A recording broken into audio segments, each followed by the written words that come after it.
इस ग्राफ को देखिए, ये सिंपल सी कर्व किसी ऑब्जेक्ट की मोशन की पूरी कहानी बता रही है।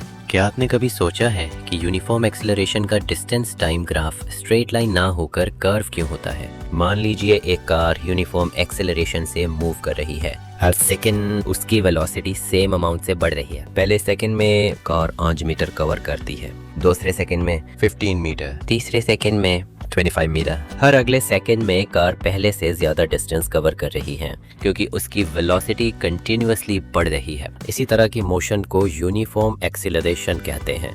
अब इन डिस्टेंसेस को टाइम के अगेंस्ट ग्राफ पर प्लॉट कीजिए। आप देखेंगे कि पॉइंट्स अब एक सीधी लाइन पर नहीं आते, बल्कि धीरे धीरे ऊपर की तरफ जाते हुए एक कर्व बनाते हैं। यानी ग्राफ कर्व्ड इसलिए नहीं है क्योंकि हमने इसे ऐसे ड्रॉ किया है, बल्कि इसलिए है क्योंकि ऑब्जेक्ट की वेलोसिटी हर सेकंड सेम अमाउंट से बढ़ रही है। और क्योंकि वेलोसिटी यूनिफॉर्मली इंक्रीज हो रही है, इसलिए वेलोसिटी टाइम ग्राफ एक स्ट्रेट लाइन होता है। और जब एक्सीलरेशन कांस्टेंट रहती है तो एक्सेलरेशन टाइम ग्राफ एक हॉरिजॉन्टल स्ट्रेट लाइन होता है।